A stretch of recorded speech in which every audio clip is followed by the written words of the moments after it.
parler d'un championnat INBA en Europe. Pourquoi l'Europe? Parce que l'Europe est constituée de l'Angleterre, de l'Allemagne, de l'Italie, de la France, de l'Espagne et constitue surtout, on va dire, le nerf de la guerre au niveau des relations avec l'outre-Atlantique.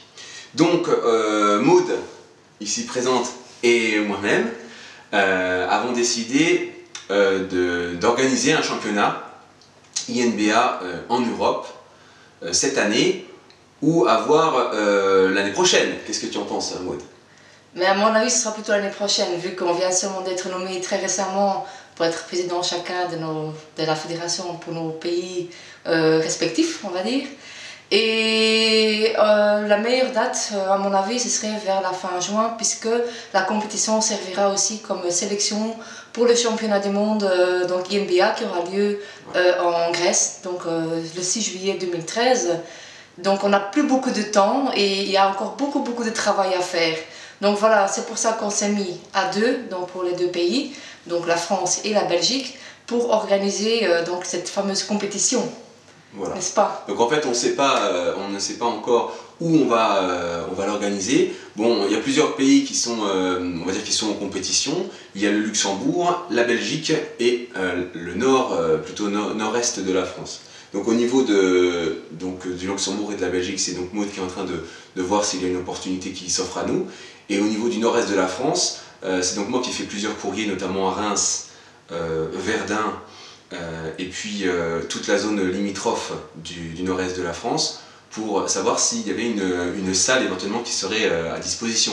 Donc je ne sais pas, Maud, si au niveau de la Belgique ou au niveau du Luxembourg, qu'est-ce que tu penses au niveau des opportunités qui s'offrent à nous? Est-ce que tu penses qu'au niveau, qu'il y aurait plus de chances d'avoir une compétition en Belgique ou en France? Je pense que la Belgique est un pays relativement facile à ce niveau-là, parce que je connais déjà pas mal d'athlètes, puisque je viens donc de la Fédération naturelle en Belgique, donc j'ai pas mal de contacts et des très bons amis dans ce milieu. Mais l'avantage, c'est vrai que la Belgique, en fait, c'est un pays très petit, mais il y a quand même pas mal d'endroits qui pourraient être accessibles pour une compétition au niveau national ou même international, parce que on dispose de pas mal de réseaux, pour le train, donc tu peux venir avec le TGV, il y a le Thalys, il y a plusieurs aéroports en Belgique. Donc, et autour des aéroports et même les gares, il y a énormément d'hôtels, donc c'est très facile pour les athlètes de venir en Belgique.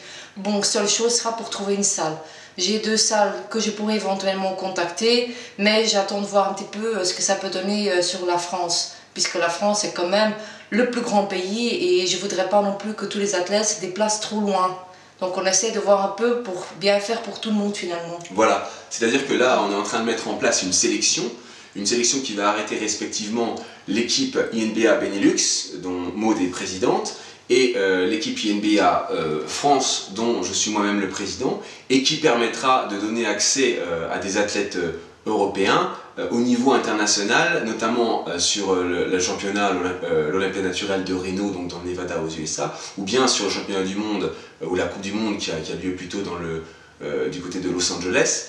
Donc des lieux, on va dire, mythiques au niveau du bodybuilding. Donc c'est pour donner une chance à tous les athlètes qui essaient de rester naturels et qui essaient de percer dans le bodybuilding, de pouvoir aller découvrir le bodybuilding outre-Atlantique, le bodybuilding des USA, qui est d'une toute autre philosophie, puisqu'il ne faut pas oublier que quand même au niveau de la culture en général, le pays anglo-saxon est la zone phare de tout ce qui touche au domaine du culte du corps, et notamment au domaine physique, donc tout ce qui est bodybuilding, tout ce qui est sportif, c'est quand même la plaque tournante de tout ce qui est sportif, hein. Les USA, c'est le point déterminant à cette pratique. Donc c'est pour leur donner un accès sur une autre vision beaucoup plus grande, beaucoup plus importante du bodybuilding. Donc on est en train de voir où on va effectuer cette sélection d'un commun accord, puisqu'on a envisagé un partenariat donc, entre nos trois pays.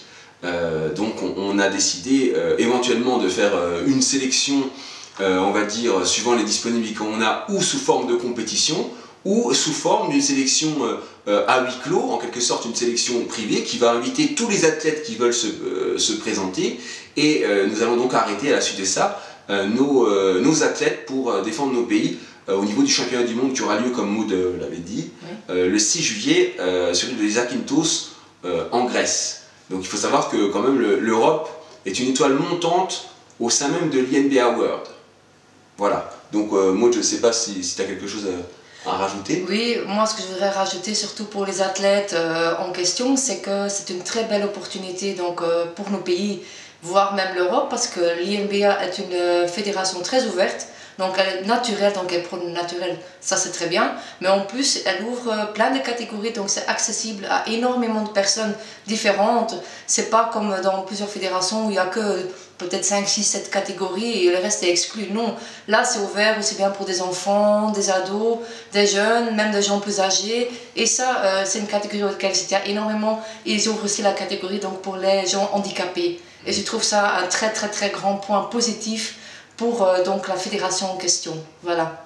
Oui, c'est-à-dire que c'est une fédération qui n'est pas axée uniquement sur le côté performance physique pure, mais c'est une fédération qui à la fois sait allier le côté performance et le côté familial. Donc qui dit familial dit aussi porteur de vertus, dont également l'aide aux personnes en difficulté, la reconnaissance de ces gens-là aux yeux du grand public, qui est quelque chose de très très très important, notamment même en accueillant des secteurs, on va dire, faibles du milieu, comme les catégories kids, qui en France sont encore quelque chose de vraiment, vraiment tabou, parce que on ne peut pas concevoir qu'un enfant puisse pouvoir déjà assumer son corps, et puis en plus le travailler, c'est encore pire.